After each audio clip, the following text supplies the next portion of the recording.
Bene, grazie ancora. Allora, rispetto a questa complessità, il tentativo che stiamo facendo qui in Regione del Veneto è quella di metterci tutti assieme cercando di risolvere i problemi. Questo radunarci avviene nell'ambito del gruppo tematico regionale edilizia e adesso il dottor Stefano Ziscardi dell'ASL 6 Berica e Euganea, certo, ho sbagliato Colli, e ci introdurrà se vuoi puoi farlo anche da in piedi, prenditi il coso, ci introdurrà sul tema del gruppo tematico edilizia che è partecipato dagli SPISAL, dalle parti sociali, datori di lavoro, sindacati, da rappresentanze degli ordini professionali del comparto, del settore delle costruzioni.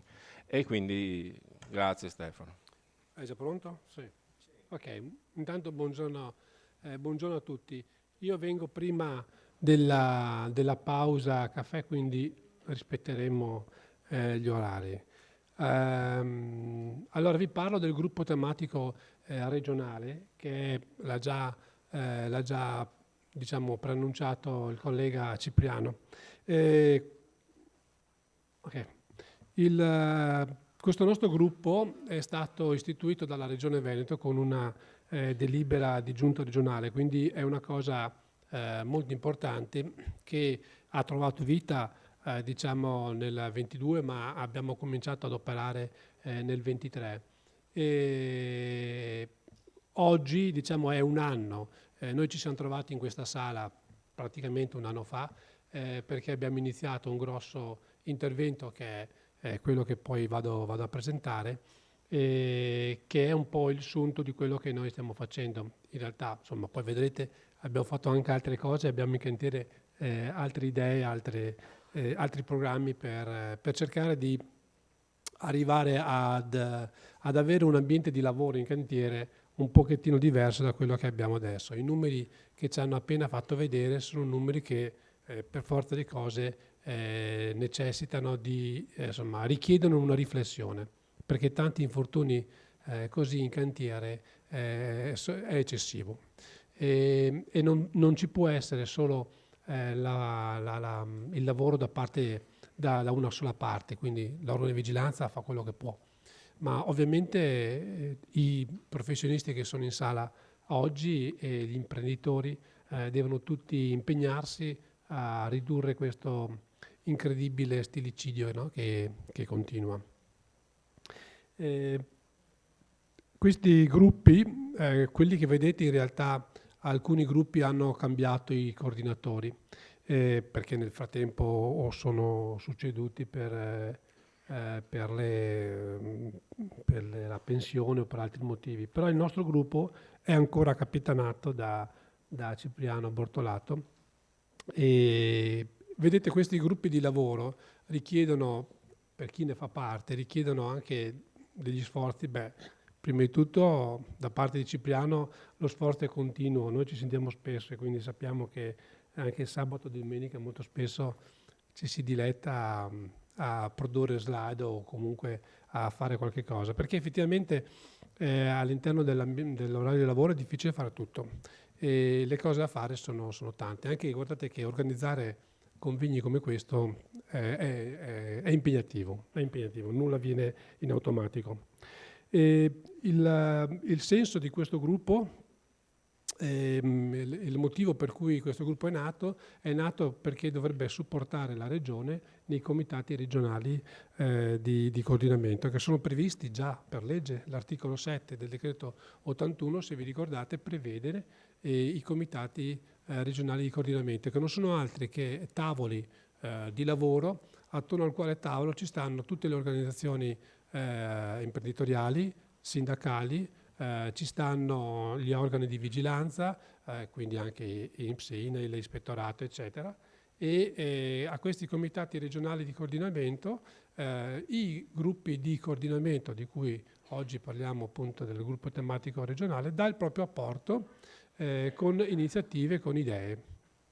Poi a discendere dai gruppi, dai comitati regionali di coordinamento, abbiamo anche i cosiddetti CPC, quindi i comitati provinciali di coordinamento, che abbiamo anche a Padova.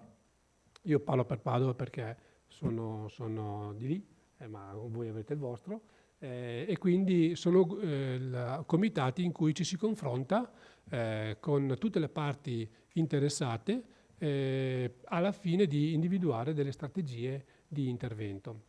Per esempio anche tutto il lavoro che adesso io vi presenterò, che probabilmente alcuni di voi professionisti conoscono perché sono già stati ad incontri, è qualcosa che era stato discusso nei tavoli provinciali, prima regionali e poi provinciali di coordinamento. A questi tavoli, vedete, per quanto riguarda il tavolo provinciale di cui, il gruppo regionale tematico di cui faccio parte, vedete c'è una moltitudine di esperti nei vari campi. Allora ci sono tutte le USL, quindi le 9 USL rappresentate, ognuno con un proprio rappresentante, ma abbiamo anche la parte dell'imprenditoria, abbiamo i costruttori, l'ANCE, l'ingegnere Pesadori che non so se è in sala, che è sempre presente, abbiamo la parte che non può mancare, la parte sindacale, e abbiamo le associazioni di categoria, lì vedete i nomi delle persone che di solito sono presenti, anche lì qualche nome si è succeduto per vari motivi e quindi ho messo quelli più, insomma, gli ultimi con cui operiamo. Li ho tenuti per ultimi, ma non per ultimi, i 4 ordini, li dico in ordine come sono scritti, quindi periti, architetti, ingegneri e geometri, che hanno dato un grandissimo apporto, un grandissimo aiuto al gruppo regionale, sia per quanto riguarda i convegni che abbiamo fatto, poi ne parlo brevemente, ma anche per la produzione del materiale. Vedete, in questi gruppi regionali, in sala, intanto qualcuno l'ho già visto, gli altri che non ho ancora visto li saluto comunque, ci sono dei rappresentanti di questo gruppo regionale. Vi posso assicurare che ci sono talune volte delle discussioni molto vivaci fra di noi, ma come è giusto che sia. Chi fa parte del gruppo lo sa che ci sono state, ma è normale perché all'interno di questo gruppo ci sono gli organi di vigilanza da una parte, le rappresentanze sindacali, datoriali, i professionisti. Tutti noi operiamo perché abbiamo un unico obiettivo, che è quello della salvaguardia della salute e della sicurezza nei luoghi di lavoro, ma evidentemente vengono viste, lo stesso problema viene visto da punti diversi. Quindi la discussione potrebbe anche essere, alcune volte lo è stata, vivace, però il risultato è che si ottiene un lavoro, un documento scritto oppure un'attività che è frutto di un'esperienza che viene da varie parti. Quindi io ritengo, insomma, che le cose che vengono dette, che vengono scritte, che vengono fatte dal gruppo regionale, ma non perché ne faccio parte, ma perché sono assolutamente convinto, insomma, sono, diciamo, un po' autorevoli, ecco, ma semplicemente perché nascono da una fusione di idee e di persone che rappresentano enti diversi. Il mio compito oggi è quello di rappresentare un po' quello che è stato fatto, ma anche se le slide in realtà non dicono tutto. Quindi il gruppo è nato, diciamo, a metà del 22, ma ha cominciato a operare nel 23. Lì abbiamo messo alcune cose, ma in realtà questa slide dovrebbe continuare, ma non continua, ve lo racconto io. Nel corso del 23 ci sono stati vari comitati, ma soprattutto sono posate le basi per quello che è stato il grosso lavoro che abbiamo fatto con l'invio dei questionari, eccetera, e i convegni, okay? E l'attività di vigilanza, che tra un po' arrivo. Noi abbiamo fatto anche a Padova, se vi ricordate, probabilmente qualcuno di voi c'era, un bel convegno sulla l'innovazione digitale del cantiere. Eravamo in fiera a Padova, la sala era piena, e quello è stato un intervento interessante che avevamo insomma in qualche modo prodotto insieme con gli ingegneri e altri ordini di categoria. Poi sempre qui a Venezia, nel 22, le slide che vedete sono più o meno le stesse, nel senso che nel 22 si aveva già cominciato ad abbozzare quello che era il programma degli interventi che poi ci hanno portato nei vari cantieri, ci hanno portato nei vari sedi della regione Veneto nel fare i nostri convegni per il tema della sicurezza nei cantieri. Ma non solo, abbiamo operato anche con i colleghi, che non so se c'è, Sergio Boso, ciao Sergio, di Belluno. Abbiamo fatto degli interventi per le Olimpiadi. Sapete che Cortina è interessata da una moltitudine incredibile di cantieri. Tra l'altro Sergio ci ha fatto conoscere l'altro giorno un bel articolo sul giornale di Belluno che insomma ha spettelato un po' di numeri dei colleghi che stanno operando, perché sapete, operare in quei cantieri così grandi dove sono tutti in ritardo e dove ci sono a montare cifre paurose, non ultimo la pista di bob che non mi ricordo quanti milioni di euro sono, quindi i nostri colleghi sono intervenuti e intervengono anche in quelle realtà lì, e non sono realtà semplici. Come gruppo regionale abbiamo alcune volte discusso su alcune iniziative che possono essere di parti comuni, ma abbiamo fatto anche altre cose che adesso qui non le abbiamo rappresentate. Abbiamo portato i ragazzi delle scuole nel cantiere, per esempio, della pediatria di Padova. Li abbiamo portati nel 22 e 23, giusto? A distanza di un anno, con il cantiere che era ovviamente evoluto, e abbiamo parlato con i ragazzi. È stato anche un intervento molto interessante. E poi abbiamo fatto altre cose, ma abbiamo fatto anche delle pubblicazioni. Abbiamo fatto alcune pubblicazioni, adesso qui non le abbiamo date, vedo in sala, questo no, le abbiamo già date tempo fa. Se vi ricordate, nel 2023, all'indomani...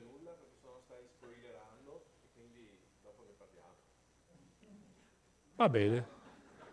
E quindi questo dopo ve ne parlano dopo, di questa roba qui, che è stata fatta in pochi giorni, si può dire? Ecco, è stata fatta venerdì, giovedì, venerdì, sabato, domenica, perché il lunedì era pronta, il martedì è andata in stampa. Quindi ecco, tanto per dire che qualche giro di telefonata, sei disponibile? Sì, vabbè, dai, facciamo, era necessità. Questo invece, chi di voi ha partecipato ai convegni che abbiamo fatto, ai 7 convegni che abbiamo fatto nella Regione Veneto, la conosce, ed è cos'è che abbiamo...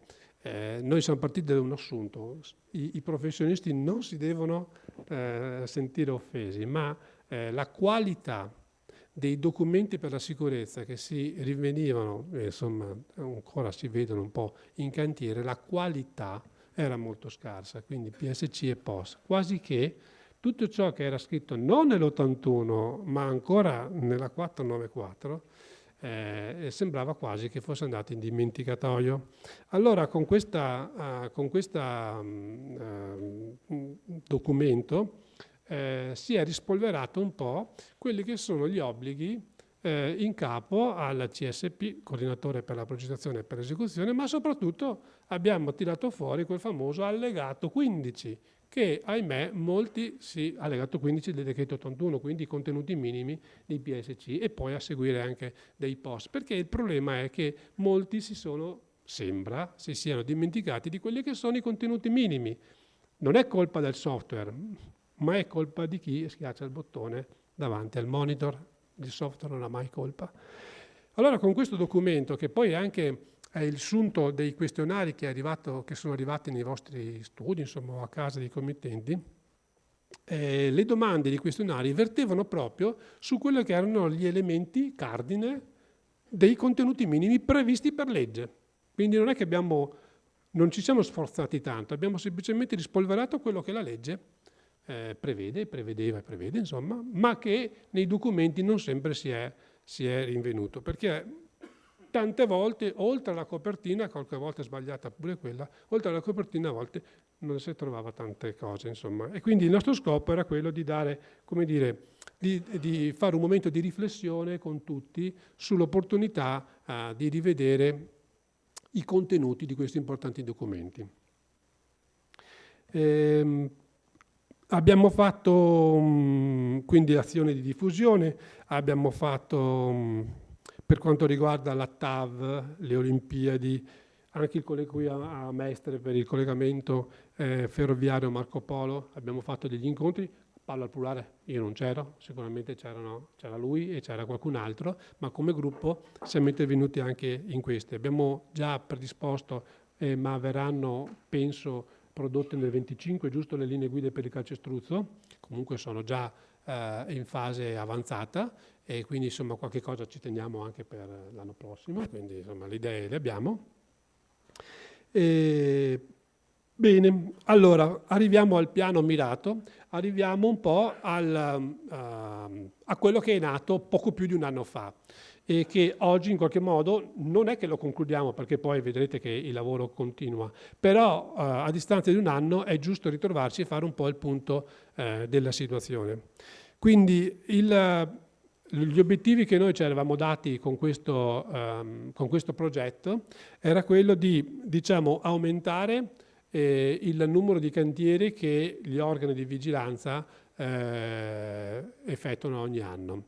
Però questi cantieri che sono stati individuati all'interno del piano mirato sono cantieri che sono stati scelti con una certa, diciamo, equità, anche perché a livello regionale ci siamo dati delle regole e quindi l'evidenziazione dei cantieri, l'invio di questionari, ma anche il modo di effettuare il sopralluogo nei cantieri è stato discusso nel famoso tavolo che si diceva. Quindi anche i professionisti, prima di partire con l'attività di vigilanza, sapevano benissimo di cosa stavamo parlando, perché un loro referente all'interno del gruppo aveva avuto le informazioni. In buona sostanza, quello che noi nei sopralluoghi, quelli che riguardano i piani mirati in edilizia, il nostro focus è non solo il classico sopralluogo, ma guardare anche il contenuto della documentazione, guardare anche il contenuto del fascicolo tecnico, che il fascicolo tecnico è diventata una roba un po' strana, no? Addirittura qualcuno si dimentica ormai di farlo, tanto non lo legge nessuno. La verità è questa, tanto non lo legge nessuno, ma in realtà il fascicolo, se ci pensate, è l'unica cosa che vive dopo il cantiere. Dopo il cantiere il PSC, il POS muore, ma il fascicolo inizia la sua vita lì. E quando dico la sua vita intendo anche la responsabilità di chi l'ha redatto. Perché se dopo qualche anno hai un infortunio mortale perché non c'era la linea vita e qualcuno è andato sul tetto a pulire il pannello solare, è possibile che il magistrato di turno se la possa prendere anche con chi a suo tempo non l'aveva prevista, per esempio. Quindi la nostra attenzione è andata molto anche sul contenuto della documentazione e in effetti qualche problema l'abbiamo trovato. Però almeno io parlo anche con l'esperienza personale che ho avuto, è stato un momento comunque di confronto con i professionisti perché abbiamo fatto rilevare una situazione che oggettivamente era quello che era e il momento di confronto con il professionista è, secondo me, è sempre un momento di crescita perché ci si pone uno di fronte all'altro, ma si guarda poi alla sostanza della cosa, perché l'importante è venirne fuori e cominciare a redigere documenti che abbiano un senso, ma soprattutto cioè un documento che prima di essere scritto deve essere pensato. Quindi vuol dire pensare alla sicurezza vera, non quella di facciata.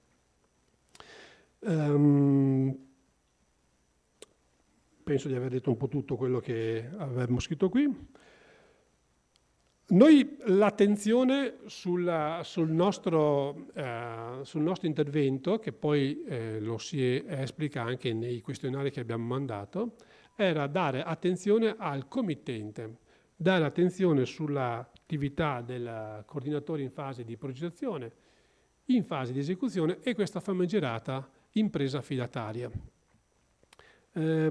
In realtà poi non è stato prodotto un documento specifico per l'impresa affidataria, ma all'interno dei quesiti che venivano posti sia al committente sia al coordinatore, più volte si menziona nei questionari, chi li ha redatti lo sa, si menziona questa benedetta impresa affidataria.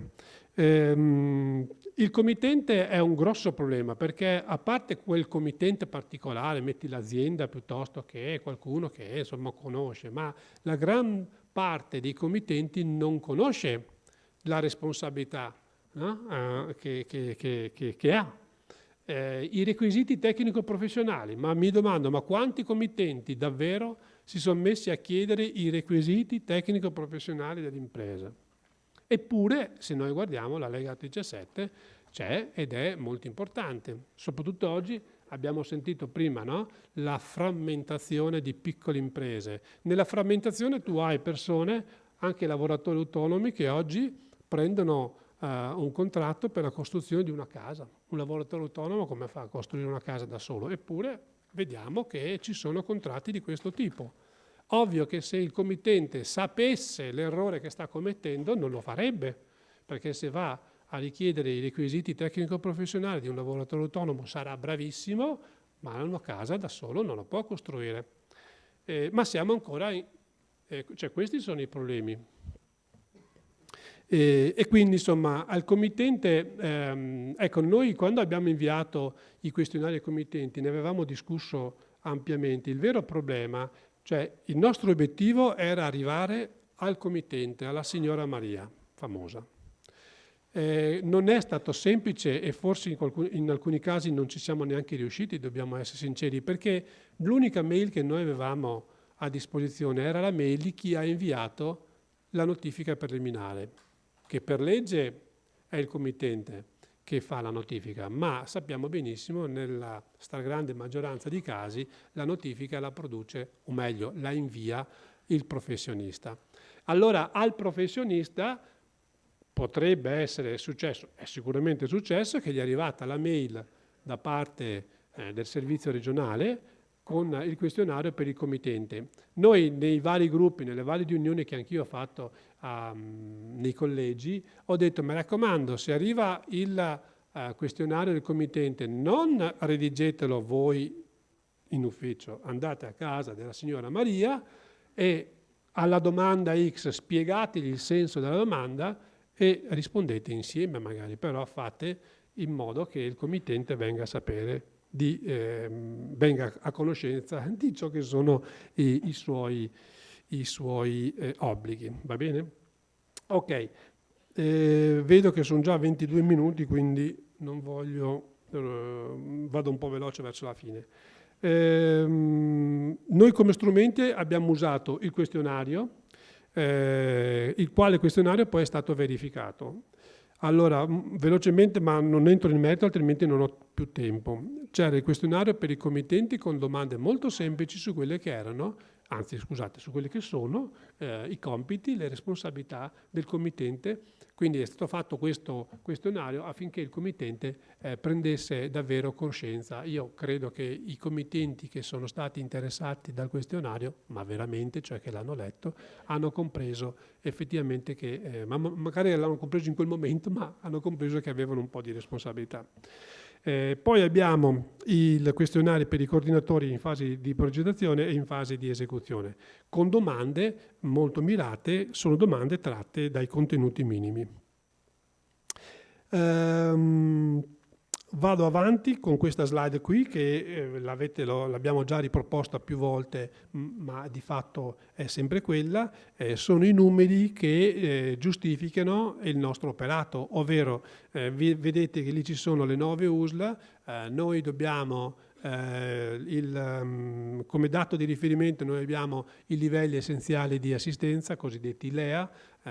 Per noi significa che il 12% delle notifiche medie che abbiamo nel quadriennio devono essere oggetto di verifica. Prendiamo chi ha la LUS che ha il numero più grande, che è la mia, dove opero io, la ULSS 6 per territorio è la più grande e quindi abbiamo come notifiche preliminari, a parte il 22 che era l'anno del 110, quindi avevamo numeri stramballati di notifiche, avevamo da fare 600, cioè per norma noi dobbiamo fare 600 cantieri, in realtà ne facciamo anche di più, però come minimo 600 cantieri.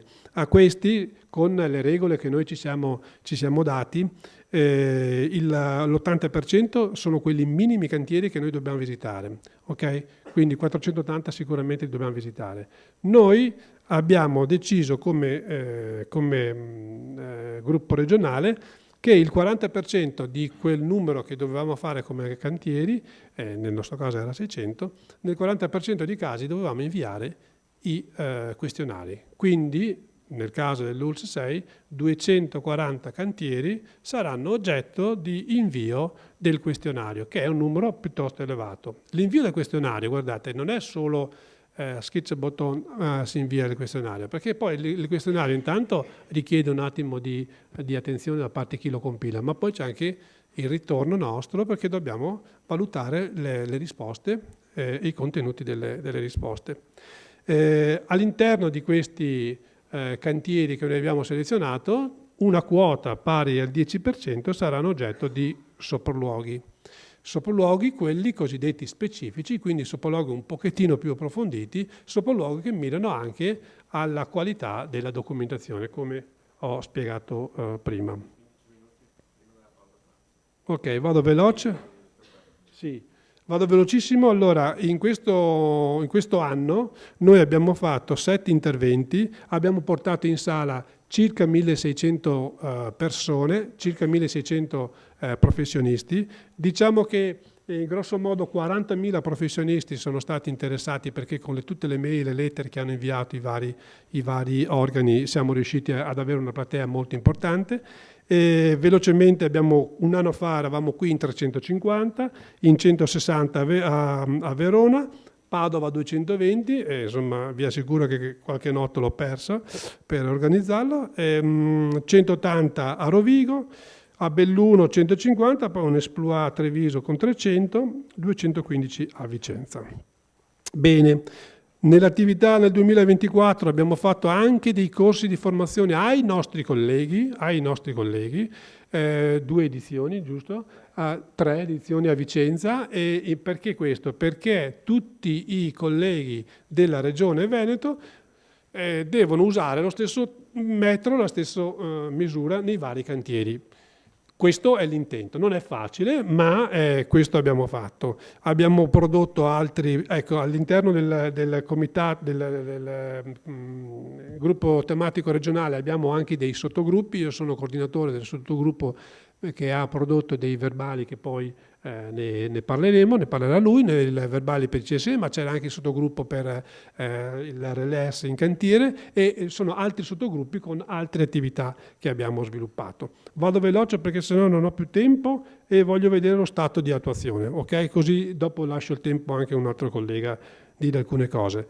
Questo è lo stato di attuazione del progetto. Allora il progetto non è partito il 1° di gennaio, è partito come data al 22 di aprile, quindi dal 22 di aprile al 31 ottobre 2024 questi sono i dati regionali. Quindi abbiamo inviato 193 questionari al committente, e di cui le risposte sono state solo, ma poi vi spiego perché solo, 139, 270 al coordinatore per la progettazione e 304 al coordinatore per l'esecuzione. Noi abbiamo circa un 25, più o meno, poco più, poco meno, un 25% di non risposte, però queste non risposte dobbiamo dire che non sono sempre colpa del professionista, o non è questione che abbiamo a che fare con persone cialtrone, ma abbiamo trovato un problema. Siccome la mail parte con il suffisso no reply, alcuni sistemi di sicurezza di computer le cacciano direttamente nelle spam. Quindi alcuni, cioè un numero piuttosto elevato, non sapevano di aver ricevuto il questionario perché era finito nella spam. Quindi questo è un piccolo problema di ordine tecnico.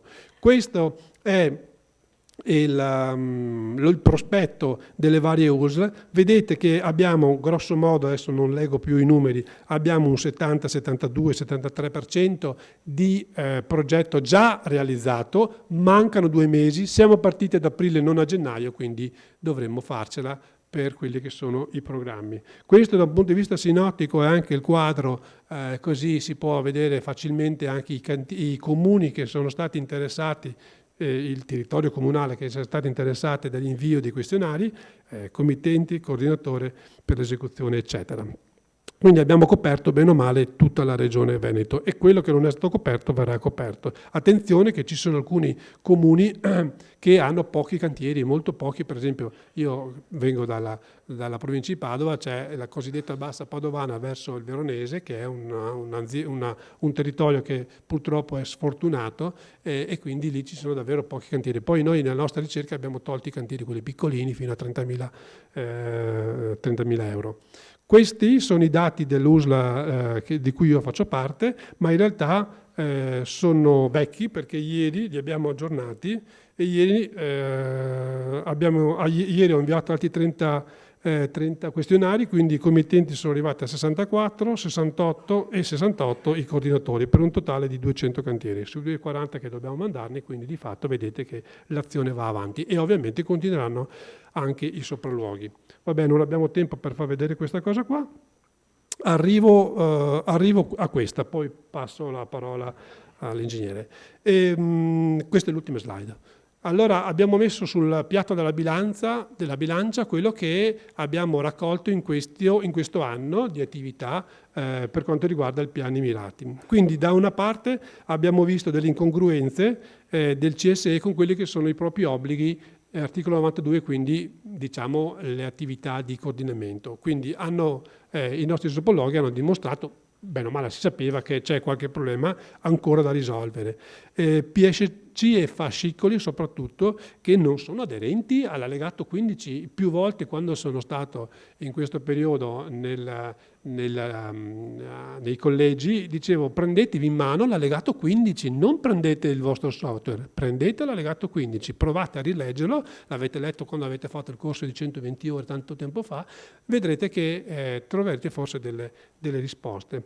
E poi mancata verifica degli obblighi dell'impresa affidataria. Il 110 con l'impresa affidataria fatto di gran malanni, perché con General Contractor ci ha messo tutti in difficoltà, persone che non hanno né arte né parte, che in realtà gestivano N imprese, va bene? Quindi è da chiedersi: ma questo è impresa affidataria o cos'è?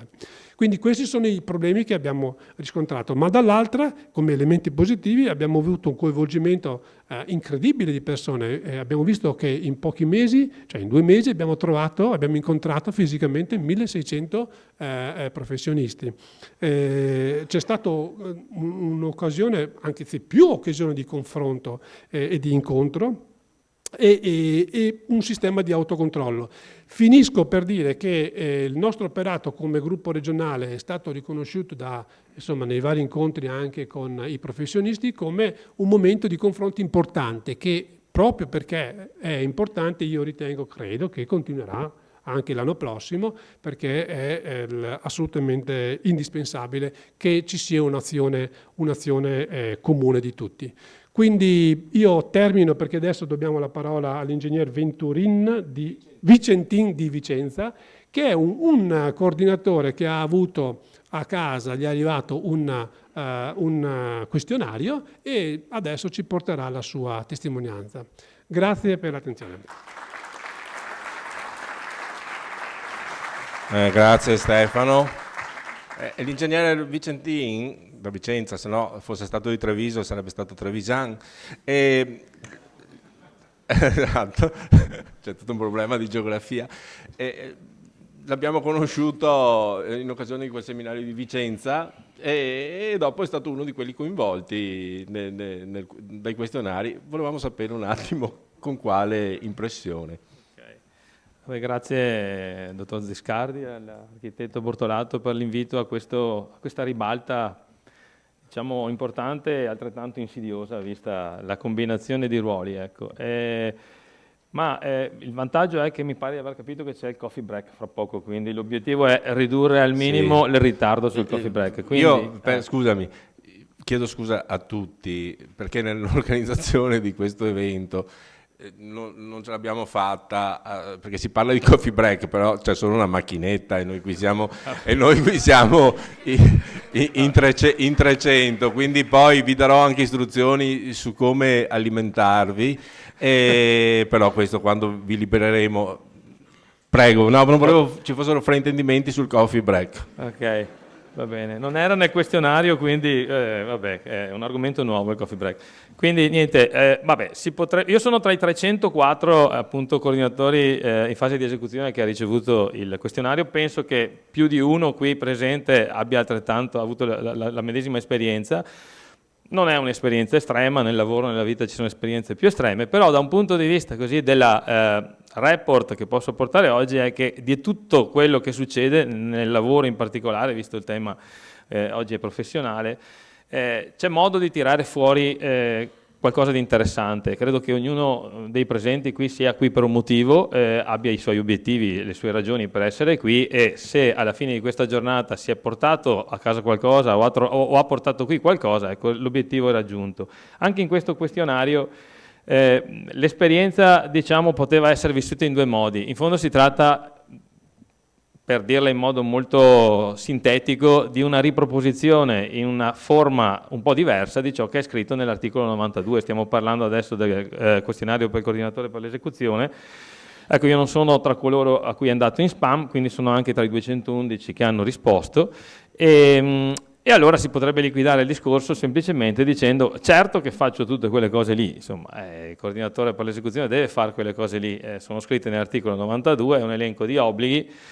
Chi è che nega di svolgere bene i propri obblighi? Però insomma, siccome è un'occasione, siccome è un'opportunità, si può anche contare fino a 10 prima di rispondere e domandarsi se davvero si fanno tutte quelle cose lì. E allora dopo 25-26 anni di attività in cui, a partire dalla 494 per passare al titolo 4 del decreto 81, mi capita, come capita a molti di voi, di fare il coordinatore, questa è stata un'occasione per fare quello che con Cipriano avevamo un po', come dire, chiamato esame di coscienza, no? Un esame di coscienza sul fatto che davvero quelle cose lì le stiamo facendo, le sto facendo, perché sono richieste? Perché ci sono delle frasi che magari, andando a rileggere per la 100ª volta l'articolo 92, ma questo succede con un po' tutta la parte, con tutto il titolo 4, e se vogliamo succede con l'intero decreto legislativo 81, perché le trovo quasi a sorpresa e mi erano sfuggite?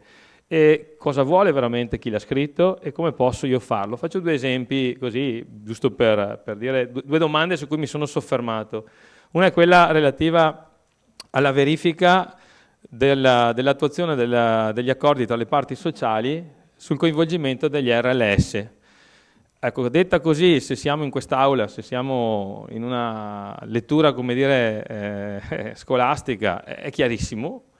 Poi sul campo mi sono chiesto se e quante volte mi è venuto in mente di farlo e se e quante volte ho potuto davvero farlo, ho avuto i riferimenti per farlo, senza contare il tempo e il feedback da parte dei soggetti potenzialmente coinvolti. So che c'è un intervento su questo dopo, e quindi magari scoprirò anche come rispondere sì la prossima volta a quella domanda. Mentre per quanto riguarda un altro esempio molto più operativo, molto più vicino ai compiti di verifica, è quando la domanda tratta tale e quale dall'articolo 92, se si è fatta la segnalazione previa contestazione, la segnalazione al committente, al responsabile dei lavori, previa contestazione scritta all'impresa esecutrice dei lavoratori autonomi, delle inosservanze agli articoli successivi al 92 e alle prescrizioni del piano di sicurezza e coordinamento. Non è scritto in caso di persistenza dell'inosservanza, ma è scritto dell'inosservanza, come dire che ogni volta trovo qualcosa che non corrisponde all'adempimento rigoroso degli articoli successivi al 92 che riguardano le imprese affidatarie, le imprese esecutrici, le imprese, i lavoratori autonomi e soprattutto certe figure chiave all'interno delle imprese. Ecco, ogni volta che trovo qualcosa che non va, non solo devo contestarlo per iscritto alle imprese, ai lavoratori autonomi, insomma, al soggetto destinatario dell'obbligo, ma devo anche tirare in ballo il committente e proporgli la sospensione del contratto, la rescissione del contratto, l'allontanamento, insomma cose così. Lo stesso committente che probabilmente non sa neanche di avermi nominato o non si ricorda di avermi nominato. Ecco, come e quanto si possa attuare questo e come e quanto i committenti siano disponibili, ricettivi, reattivi a questo genere di segnalazioni. Questo apre due fronti e poi ecco, cerco di andare a chiudere. Il primo è relativo a cosa scriviamo nel piano di sicurezza e coordinamento. So che con Cipriano a volte è già capitato più di una volta di confrontarsi su questo. Non scriviamo magari le cose importanti, ma ne scriviamo tante di inutili. Se scrivo nel piano di sicurezza e coordinamento che è vietato fumare, quando trovo uno che fuma all'interno del cantiere dovrei dirlo al committente. Forse è meglio non scrivere che è vietato fumare all'interno del piano di sicurezza e coordinamento, perché magari è già in altri posti quella cosa. L'altro fronte è quanto sia importante, e se lo stesso esame di coscienza, come dire, che sto raccontandovi io, l'hanno fatto anche quel 100-190 committenti a cui è stato inviato il questionario. Ecco, è molto importante che in questa campagna siano coinvolti i committenti. È la catena più debole, secondo me, della filiera, ma è anche la catena da cui parte tutto, è l'anello da cui parte tutto, nella scelta dei professionisti, nella scelta delle imprese. Ed è anche l'anello debole nell'altro passaggio che si fa troppo poco, cioè quello della nomina del responsabile dei lavori. Non solo perché il committente non sa che può nominarlo, ma anche perché un responsabile dei lavori, di fatto, ha davvero la possibilità non solo di verificare l'idoneità tecnico-professionale, ma di scegliere se l'impresa, una volta verificata l'idoneità tecnico-professionale oppure non verificata, scegliere a che impresa invece dare l'incarico. È come dire, le scelte le fa il committente, però le responsabilità sono del responsabile dei lavori. Forse con questo cortocircuito che si riesce un po' a favorire solo come dire, aumentando la cultura dei committenti, ecco, si può migliorare anche quel fronte e trasformare in una professionalità utile anche il ruolo del responsabile dei lavori. Per chiudere, visto che stiamo parlando di esami di coscienza, ecco, mentre lo compilavo mi sono chiesto, e me lo chiedo anche adesso, perché in fondo questa è una platea di circa, non so, 300-400 persone, non so il numero, 300 persone di addetti ai lavori. Qualche volta mi chiedo se siamo veramente noi gli addetti ai lavori. Qualche volta mi chiedo se gli addetti ai lavori siano quelli seduti nei vari ruoli, nei vari professionalità, nei vari punti di vista, siano quelli davvero seduti in questa stanza, o gli addetti ai lavori a fare sicurezza non siano adesso a qualche chilometro da qua in qualche cantiere con il montante di un ponteggio in mano, con un taglierino, con una scala portatile. Forse gli addetti ai lavori per fare sicurezza sono là fuori, e non parlo tanto e solo degli imprenditori, parlo proprio dei lavoratori, parlo proprio di coloro che, nella mia esperienza di vicende anche, diciamo, non piacevoli in ambito sicurezza, quindi gli infortuni, le vicende che portano poi a un danno, ecco, molto spesso mi rendo conto che il lavoratore è da solo di fronte all'infortunio un secondo prima che capiti, e solo lì, se si accende una lampadina o se la lampadina resta accesa, si può fare la differenza. Ecco, se magari, prendiamola come una provocazione, perché insomma, come tante cose che possono emergere in questo contesto, un questionario come questo, dei questionari in cui gli si chieda se fanno quello che devono fare, se sanno quello che devono sapere, e magari anche di cosa hanno bisogno, cioè di quali sono i fronti su cui la formazione, le attrezzature, gli strumenti di lavoro secondo loro non sono all'altezza. Ecco, magari riuscire a farlo arrivare addirittura al livello apparentemente più basso della piramide, però è quello che davvero fa la differenza, perché in quel secondo prima dell'infortunio la scelta giusta o la scelta sbagliata, lì sì che fa la differenza, forse molto più di tante cose che facciamo in contesti più accademici come questo, senza nulla togliere, che è un piacere essere qui. Grazie. Grazie Alberto. Grazie Alberto, perché il fatto di avere un feedback anche rispetto all'altro lato della platea è importantissimo, quindi mi ha fatto molto piacere questo tuo intervento. Rispetto all'esame di coscienza, un Padre Nostro, due Ave Maria è un atto di dolore, se lo ricordi ancora, ti possono assolvere.